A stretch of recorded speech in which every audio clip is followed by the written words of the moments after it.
So, all things digital. As I mentioned, I want this talk to be about how your digital planning needs to actually really do what your organization is trying to do. The whole point of this talk I'm about to give is how your strategies, your websites, your products need to align with your organizational objectives and be fully supported by your leadership team. If you don't have these two really core bits in place, then actually you're just a team working in silo, trying to do a thing that you think is a good idea, but that actually the rest of your organization might not really be on board with. Too long, didn't read.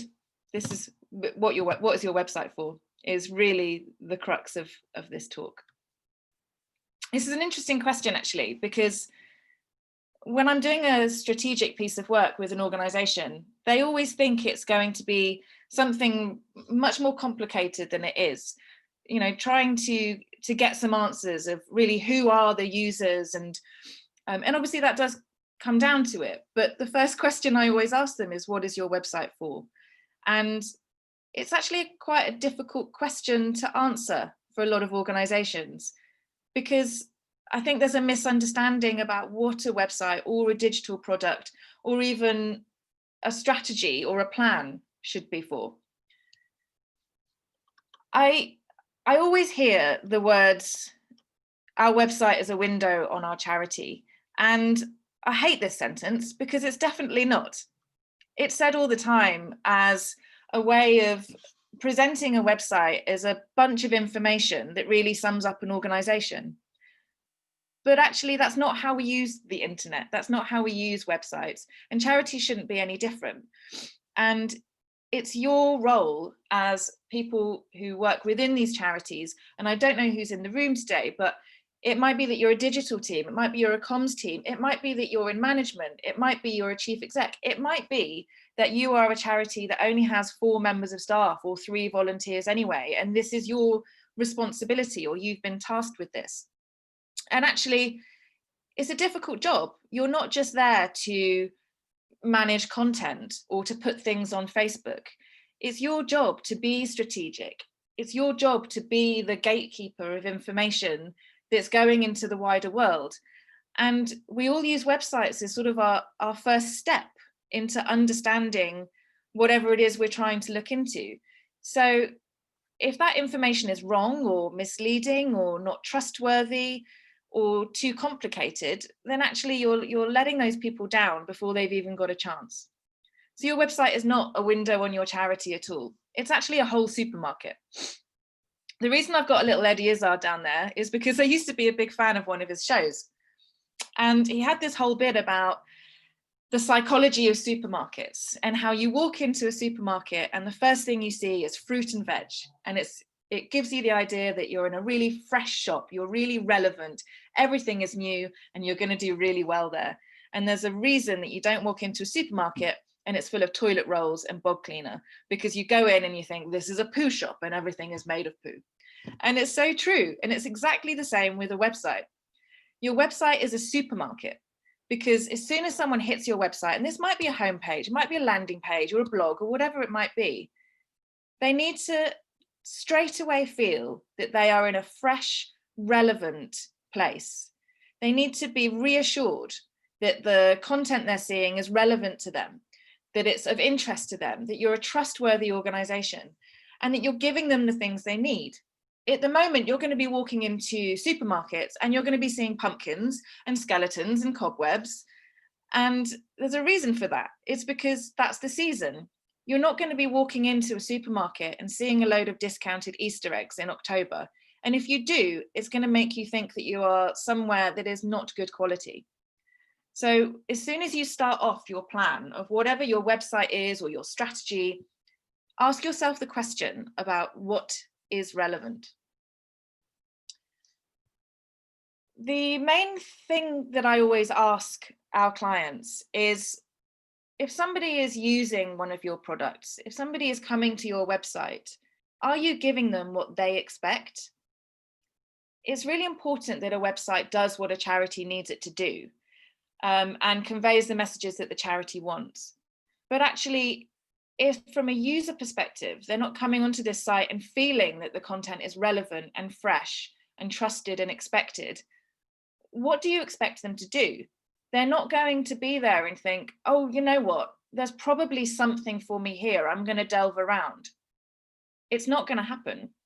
So you always have to make sure that when you're putting yourself in the place of one of your users, you're surfacing this content and you're surfacing it in a way that works for them. And this includes your design, this includes your accessibility. You have to make sure that as soon as they hit the site, they feel like they're in the right place.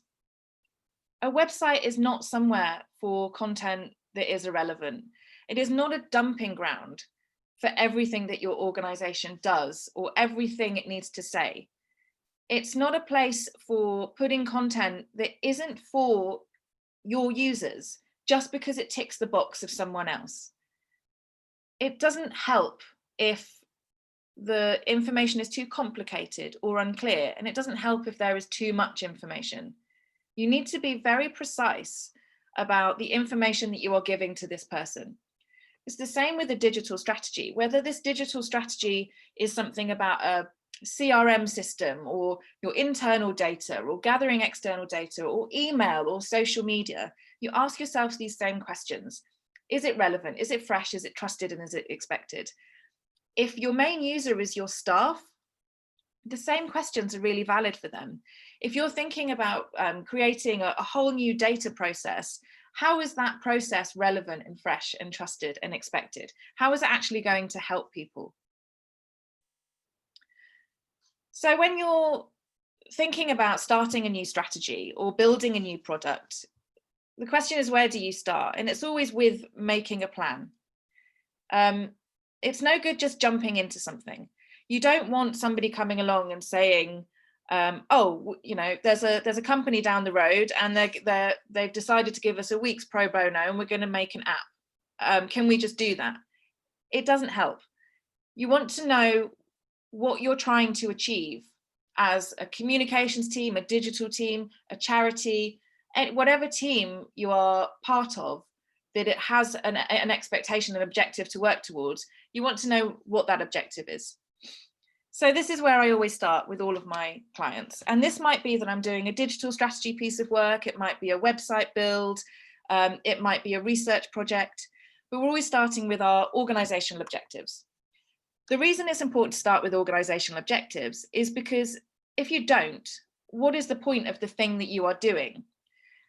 We work with charities or for charities, and we all know that the incredible work that they're doing. We all know that charities are changing the world. And a website is a tool in order to help the organization do that. It's nothing more. Sometimes a website or a digital product can be part of the service delivery, but even so, it's still just a tool. So we need to start off by thinking exactly what your organization is trying to achieve. Now, here on the right, you can see, this is just a screen grab of something I was doing for another client using something called Miro. It's a great tool at the moment in lockdown because it's basically a virtual wall with virtual sticky notes, and it's really collaborative. You do have to pay a little bit for it if you want to use a system where everybody can contribute, but it means that everybody can get on board. Everyone's on the board, everyone can have their say. You can talk to each other via video conferencing, you can write post-it notes, and you can really, really collaborate. So ask yourself these questions. What is your organization trying to achieve? What is it trying to do now? And what is it trying to do later? And ask yourself who is essential to get it there. It's a great conversation to have. You always think, oh yeah, well, I know exactly what my organization is doing. Every time I have one of these conversations, I always expect it to take 20 minutes and it always takes 2 hours because there's always debate on this question of what your organization is trying to do. So I've said here about be honest, be realistic, and be pragmatic. Be really open. Be open to the fact that your idea of what your organization might be trying to do might not be what someone else thinks your organization is trying to do. Ask people from all different corners of the organization what they think the organization is trying to do. It's all well and good us sitting in a communications team and thinking, well, yes, we know these things.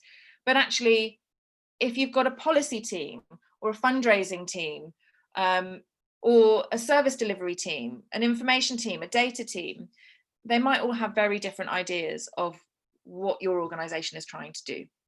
And this is about moving away from your mission. Mission statements are great and they keep you on a path, but actually this is about things that your organization needs to do over the next year, 3 years, 5 years, in order to get where it needs to get. We're thinking about survival, we're thinking about scale, we're thinking about how to diversify. We're really thinking about the actual actions that your organization needs to take to fulfill its mission. So digital objectives. You want to ask specific questions and make sure that you have real clarity in what your organization wants to achieve digitally before you even say, we want a website, or we want an app, or we're going to start a new Facebook policy.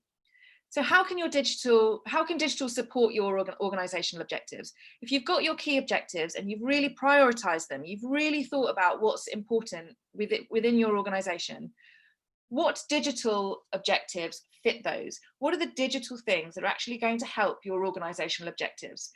If your organizational objective is that you need money to survive, if you're a charity where actually, especially in the middle of a pandemic, you're struggling financially, then an organizational objective is going to be that you need to bring in money. And you might have a service delivery as well, but there's no point having a digital goal of thinking, okay, well, how can I put all of my digital services onto a website, if actually the core thing you need to do is think about how digital can bring in money.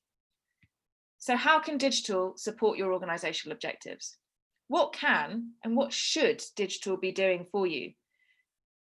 This is about investment as well. You might have a team that can do this in-house, but it's still an investment because team is money. Even if it's a volunteer, it's their time. So you really need to have clarity and a clear picture on what digital should be doing for you. What digital is important for you? Is it a product? Is it a channel? Is it an infrastructure? If you ask this question within this beginning of a strategic plan, it will really help you prioritize and roadmap where you need to go in any kind of digital or product strategy. Where and what are the current barriers or problems? It's really good to think about all the things that you want to achieve, but actually starting off with the things that aren't working for you now is a really good starting place. If you're thinking of building a new website, for example, it's an excellent first step to go through your website, think about your core journeys, of which we'll get onto in a minute, and actually think about where in that journey it's failing. If you know who your user is and you know what they're trying to achieve, you try and plot it on your existing website, you'll very quickly see where they're getting frustrated, where they're going to fall off. I'm not even joking when I say that most of my clients, when we started working with them and we did this project with them, they would get about 3 or 4 steps into their website journey, and we realized that the only effective way for them to be finding their content was to leave the website, go into Google, refine their search terms, and try and get back into the website again. And that's not an effective journey. A big question I have here is that, are you ready internally to make a change? This is important because when you start doing some work about a digital or product strategy, quite often you will have an idea in your head of what you want this thing to be. And once you've been through your research, whether that's just internally or with external users, you might get an answer which is completely different to what you think. And you have to be open to this change. You have to be open to the fact that this journey that you're on now, this strategic journey that you're on, might actually tell you something that you don't want to hear. So when it comes down to a digital strategy, there's some more questions that you need to ask yourself. And I'm sorry, these are all like asking yourself all these questions. But if you start with this of just thinking, okay, well, do I know this? Do I understand this? If I don't, what am I going to do about it? You'll very quickly get an idea of the things that you need to find out. The things that you need to find out is your evidence. All you have now is a load of assumptions. What you need to do is find some way to validate those assumptions. And if you can't, you have to ask yourself the question of whether you're willing to take the risk to do the thing that you are assuming. So throughout all of this, ask yourself, what are the priorities and why? You've gone through your objectives. What are the most important things for your charity in the next year, in the next 3 years, in the next 5 years, and why are they important to you? How do you know this? What can you do now, and what will have to wait? It's very easy when you think about investing a ton of money into something like a website that you have to get everything perfect now, and that's absolute rubbish. You don't. The first thing you need to do is create something which is going to be a test, an MVP, a minimum viable product, something that is going to get all of your assumptions in a product. And that product is going to change. That product is going to adapt. It's going to grow as you are. And if you've started that MVP product aligned to what your organization is trying to do, with digital objectives aligned to what you're trying to do, then actually the iteration will be much less painful. And it will be a joy to grow and adapt with you. If you spend all of your money, if you spend 100K on a website, and in 3 years' time, or 2 years' time, or 1 year time, you realize that that website is not really doing anything that you want it to do, it's just a waste of money. You can do things later. That's okay. And that should be how things work. So figure out what is important for you now. Try and future-proof it to think about what is going to be important for you in a year's time, in 2 years' time, in 3 years' time, and create a wish list of things that you want to add, you want to test, you want to research, you want to play with, and make sure that you have the right people to help you along the way. The right people are people in your team. Make sure you've got the right skills. For the small charities here, if you've got one person doing all of your communications, all of your digital, maybe some fundraising, I fully understand that it's going to be really, really stretched. But if you have an ambition to be a more digital organization, to increase your online fundraising, to provide more services on digital channels, then actually adding that incredibly important job onto someone's existing job is going to be a risk. You are not going to succeed there just because you told somebody to do it on top of their job that they've got already. You have to make sure you have the right people and the right skills in-house. That might mean that you take some of the responsibility of someone's job away from them a bit in order to give them this new responsibility. It may be that you need to upskill them. It may be that you need to recruit. It may be that you want to bring a contractor in for a part of this project. And of course, it means that you need to be working with partners who know what they're doing, whether that's a freelancer, like a freelance dev or a designer or whatever it might be, or a digital agency. You want to be working with somebody that you have a really strong, solid partnership with, and someone that you can take advice from, that you can challenge, and that you will be open to challenges from them as well. If you don't have those right skills, I ask the question, what are you going to do about it? Because actually, if you're not willing to invest in the people to make this happen, there's probably not a huge amount of time right now investing in the tools. So the next steps of how to build a website, and as mentioned, this is other things as well, like any digital thing, a CRM, comm strategy, a donor campaign, but Hactar builds websites, so I thought this would be a really good example. It's kind of the same structure, really.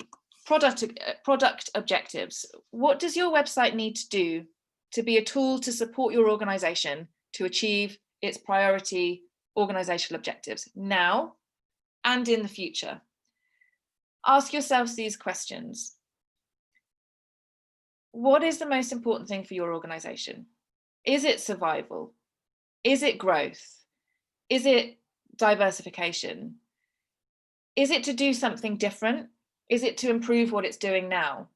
You might have ambitions to scale and be the go-to place. Everybody loves that phrase. I want to be the go-to place for young people's mental health awareness. I want to be the go-to place to sign up for a marathon, whatever it might be. But actually scale it down a little bit. You want to make money. You want to provide a service for people at a difficult time. You want to show data. You want to make it easier for journalists. You want to collect data like email addresses so you can tap people up for that marathon, for that donor, for that campaign, whatever it might be. Oops. Sorry. So what do you need to do? The first thing that once you've got a clear idea of your organizational objectives, once you've got a clear idea of what digital you need to realize those objectives, and once you've got a clear idea of what those digital things need to do now and what they might need to do later, you really want to start funneling down into this plan. And a good place to start is, who are your users? Who are the people that are going to make this happen? And this is interesting because you can think about it in terms of your actual product that you're designing, a website. Who do I need to use the website? But this might be much wider as well. You might be starting a website project and then thinking, okay, but we really need to get mums between the age of 35 and 45 of a BAME background into the website. That's a really important objective. So what are the channels where that user group are going to engage with you?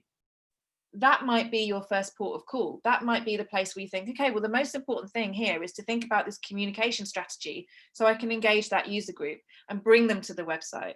Your second thinking is, okay, well, when they're on the website, what is this person going to do? Ask yourself the questions of, what do they want to do? If that user, if that 39-year-old mum is coming to your website to get advice about a health condition of their child, you need to ask the question of what that mum wants to do when they hit your site. Is that mum going to be interested in signing up for a marathon place straight away? Is that mum going to be interested that your organization is receiving 10% of profits from Mr. Pizza Man in Croydon? They might be, but I think that mum is going to be on the site, scared, concerned, looking for advice about a health condition of their child. Ask yourself the question, what do they expect? If this mum in question, let's call her Caroline, comes onto your website, what does Caroline expect to see? Do they expect to see pictures of really poorly children? Do they expect to see pictures of children who have survived? Are they there to campaign for you? Are you a policy organization?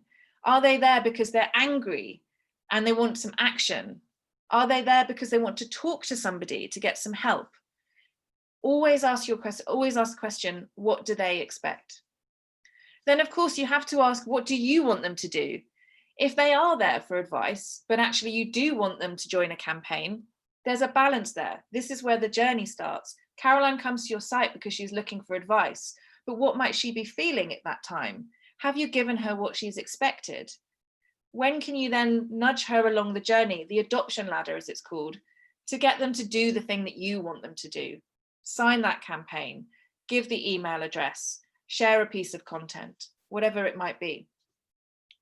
Again, are you open to a radical change or mindset if your website needs to be something completely different? If your objective is that you need to make money, but your service user is Caroline who's coming to find information about her child, how do you balance those things? Because you can't give it equal footing. You try and do everything for everyone, you're not going to do anything for anyone. You have to be very specific on what your priorities are here. Is it to help Caroline? Is it to bring in money? If you have a strategy already to bring in money digitally, how do you balance that with the needs of Caroline? If you don't, do you think that just chucking up a donate button is going to be enough? Actually, you need to really think about who your fundraising audience is and how you can send them on the journey that they need, that's not going to muddy the waters for Caroline. Getting to know your users is one of the most valuable and important things that you can do with your organization. And this is all parts of organization, not just digital. You do this with research. And the first step of research is internal. Ask your colleagues what they know of your users. This is not just a communications digital team thing. This is everyone. Ask your fundraising team what fundraisers are like. Ask your policy team what policymakers are like. Ask your service delivery team what your service users are like. Really get to know them. Validate assumptions. Write down a load of assumptions about all of your users. And we've already talked about Caroline. You've got Dave the donor and Caroline the mum. You know, what do you already know about them? Well, Caroline has a child. She's coming onto your site. She's probably using mobile. She's probably feeling a bit scared. She needs to get the information she needs to get as soon as possible. So having that very clear user journey is going to be important. And you can make the assumption that the first step of the user journey is to head to a service page and click a link about a specific thing that's relevant to her. You can validate these assumptions using surveys, using prototypes, really cheap and effective things that just help people get their head around what these core journeys are. Create personas. If persona is probably a bit of a jargony word, but a persona is a person, a character, a stereotype really of your users. If you don't have the ability to do some persona creation with an agency or doing external research or whatever it is, just get your internal team together, sit down and think of who these people are, because you already know who they are. It's no good sitting down and saying, okay, well, we've got 20 users, we're going to create personas for all of them and they're all just as important. You already know what your organizational objectives are. You already know what digital needs to do to help you realize those objectives. So who are the people who are going to help you get there? Create those personas, and don't make those personas just a donor or a mum. Really think about who they are. Give them a name, give them a face. We want age, we want location, we want what device they use, we want job, we want how digitally savvy they are. We want what their interests are, you know, because you're creating a stereotype of this person. And once you know who this person is, you're going to find it much easier to map their journey. And as mentioned, user goals, the things that you want your user to do, and the things that your user wants to do. Make it very clear. We want this person to give us an email address. We want this person to sign a petition. We want this person to access a policy statement and quote us in a speech, you know, whatever it might be. I want to reiterate this again about what they expect, because it's a question I ask all the time now, and it's the one that actually gives me the best outcome, much more than, you know, what is the user goal and, you know, where are they going and what are they doing. This expectation of content, expectation of quality, expectation of journey. If through every step of a journey, you're not giving this user what they expect, they're just going to go somewhere else. The question that I always ask is, why do they care? If you've got a bit of content on your website, let's go back to Caroline.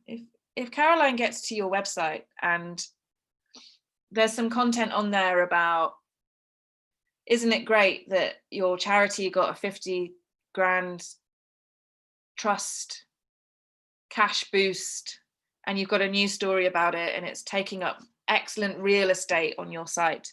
Why do you think Caroline cares about that? Every piece of content that you create, ask yourself the question of why do they care? You know who your important users are. Ask the question, why do they care? If they don't, why is it there? This is going back to, it's not a shop window.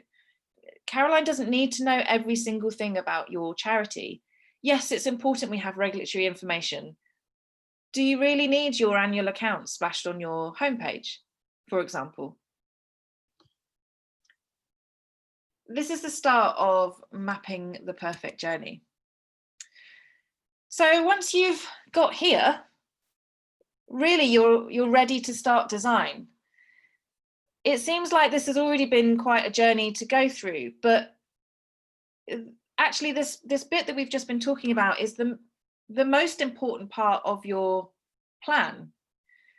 If you don't go through this process of asking yourself these questions, prioritizing as you go, you're going to end up with a plan or a product that is just based on some people's opinions and some assumptions that you haven't been able to validate. Now, in this period, obviously going out and getting external user research is the best thing you could do, trying to find real users, really working out what they want. But it's time that takes a lot of time, and it can take a lot of money.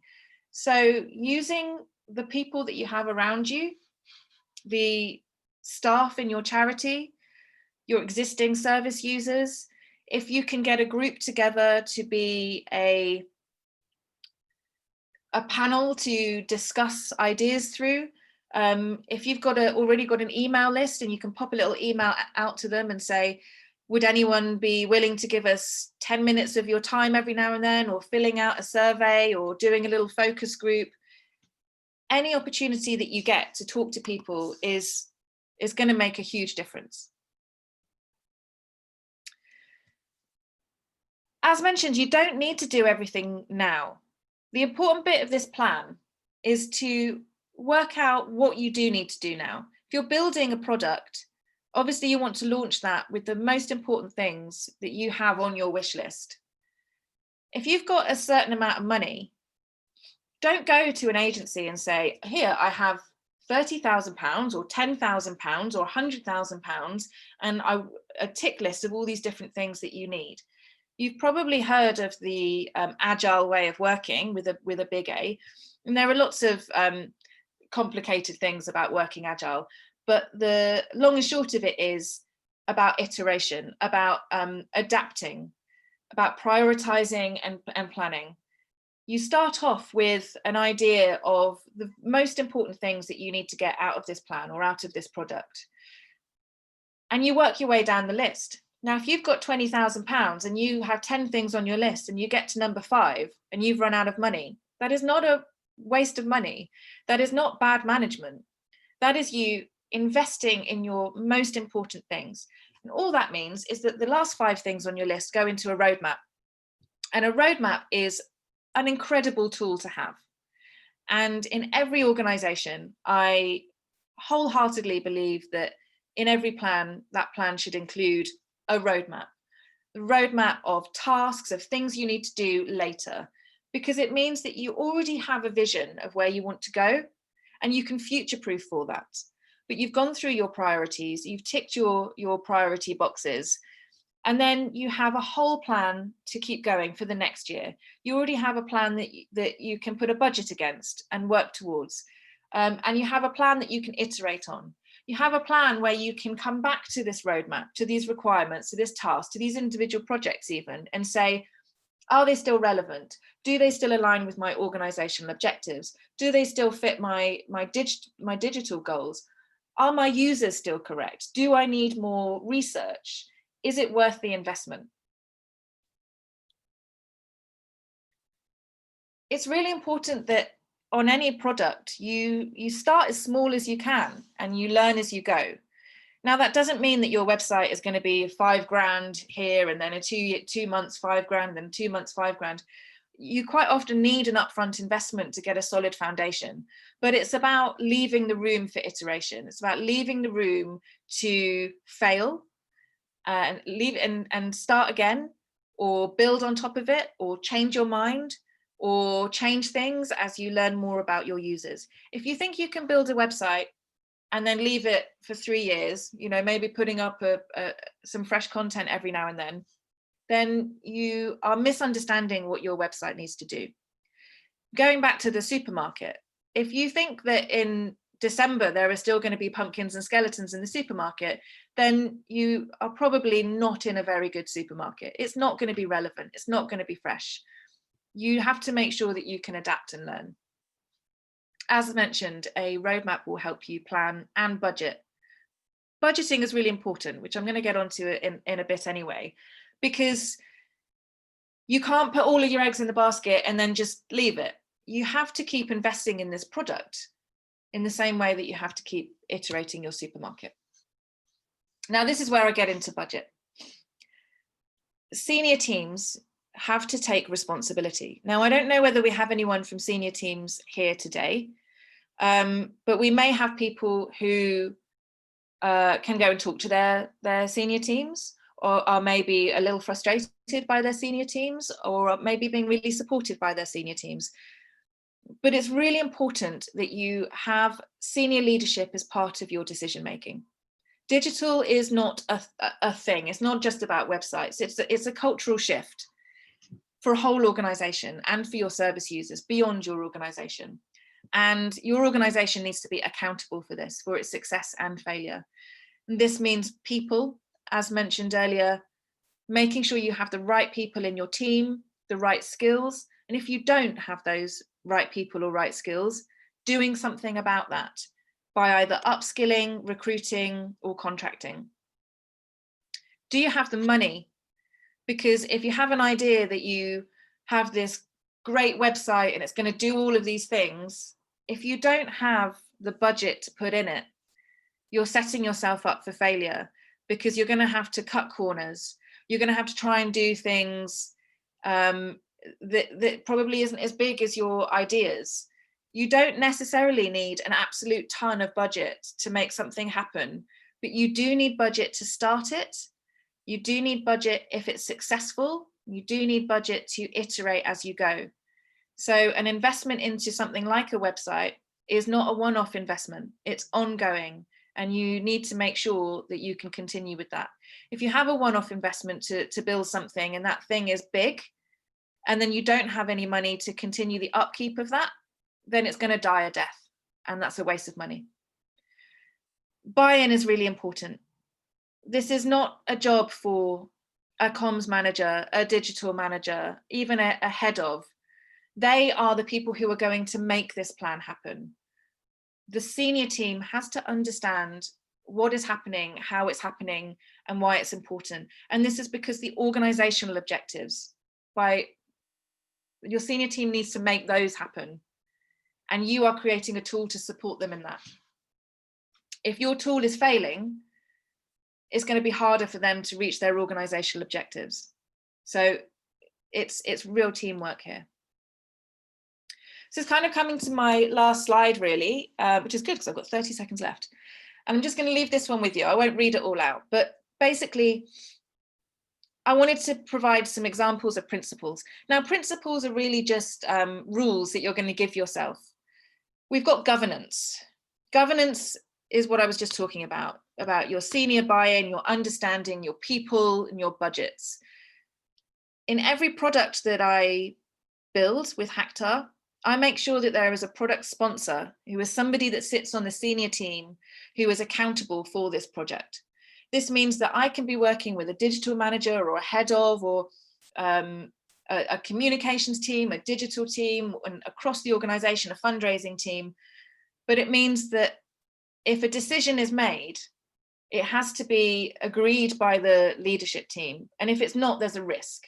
And the only person that should be taking on that risk is a senior member of staff, because it's not okay for a digital manager or a head of to be fully taking on board of all that risk for something that should be designed to meet your organizational objectives. Sponsors need to be accountable for this. They can take on the success, but they have to take on the risk of failure as well. You have to trust your teams here. You have to make sure that when you have those right people, or an agency or a partner or contractors, whoever it might be, that you let them do their jobs, that if they're giving you advice, you take that advice. And even as a senior team, a senior person might come along and say, yes, but I really need to do this thing. And that's fine, because the senior team will be accountable for the risk and the failure of that, if there is a clear plan that you're working on. The long and short of that is, if you've got Caroline and Dave as your core users, you understand that your objectives are to make money through digital channels and to provide a service for mums. Anything that deviates from that plan is a risk of which your senior team will need to be accountable for. And I've given some examples of some product principles here as well, which is the same kind of thing, really. Start small, leave yourself time to learn, know who your users are, work to a plan, do the most important things now, future-proof for things later, but don't feel like you have to do everything at once. and give yourself a roadmap so that you can keep working, keep iterating, keep adapting, and keep changing your products. With that, only have KPIs that actually mean something. Really think about that and have that as part of your product strategy as well. And that's it from me. I can't believe I actually just did that in 40 minutes. Normally when I hold workshops, I waffle on for about 3 hours. So I really hope that that gave you some clarity on how to start a project like this, a new website, a new digital strategy, whatever it might be. And that it's just reiterated really that organizational objectives are really, really key. That these are just tools in order to help an organization. If they're not built with organizational objectives and senior leadership is part of the plan, you're effectively just a team working in silo, and that's a really, really hard and often not very nice place to be if you're part of a digital or comms team. So you need to make sure that it's collaborative, everybody has their part to play, and that people know what they're doing, how they're doing it, and who they're doing it for. And that's it.